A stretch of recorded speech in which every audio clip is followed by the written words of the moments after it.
Alright, so the first exercise that we're going to work on today is drop. And drop is really useful as a management tool to help position your dog and give them a cue to settle. So basically drop is creating a lie position where the dog's lying down, which you can use, as I mentioned, as a cue for settle, but also can help them to get into a resting position if they need to stay in a position for a long time, such as resting at a cafe. So the things you're going to need are a treat pouch, traits, and your clicker, and your dog. Okay? So I'm going to demonstrate for you, and then we're going to get Jack in for you to practice. Okay? Okay, I'm going to demonstrate with my stuffed dog the drop. Before we begin any training, we need to give a start cue, okay? Which basically means we offer our dog a treat. And if they take it, then they want to do training, okay? So starting training, you're going to offer your dog a treat. Give them a treat. You're going to ask them to sit. You can stand in front of them or to the side. And with your dog in a sit, you are going to try to position yourself on the side of the dog, okay? And you are basically going to lure with a treat. You're going to lure the dog from its nose to its toes and out like an L, okay? And when the dog is completely lying on the ground, you're going to click and release the treat or the reward, okay? So once again, position next to your dog, having them in a sit, from nose to toes, and out like an L, okay? And when the dog is fully lying on the ground, you're going to click and reward, okay? And to finish your session, you're going to give the finish cue. Okay? Any questions? Do we say the word drop?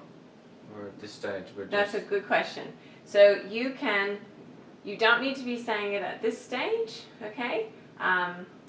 We're going to practice maybe a maximum of 3 repetitions, and if there's some flow going, we will say the word drop on the third. We want to get some flow going before we start adding the verbal cue. Is the clicker in the same hand as the food? The clicker's in your left hand, okay? Or whichever hand does not have the treat in it. No. Alright, so we're going to practice with Jack here.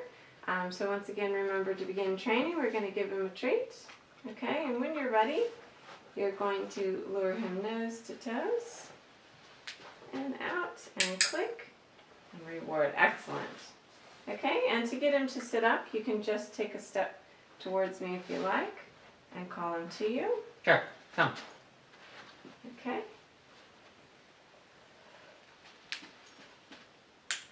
Okay, awesome. Okay, we're going to practice one more time, and this time what we're going to do is I want you to say drop as you lure him to the ground. Okay? Okay. Drop. Lovely. Okay, and then you're going to give him the finish cue. Perfect. So your homework for this exercise is you're going to practice during your training sessions, which are maximum 3 to 5 minutes a day. You're going to add this to your repertoire, and you don't want to do more than 3 repetitions at a time. So if you get excited and you want to do more, just give them a short break or do some other exercises in between. And what you want to work up to is not needing to have the food in your hand. So basically you are going to maybe give him a food lure for the first 2, and then on the third one just do the exact same hand movement but without the food in your hand, but you're still going to click and reward. Okay,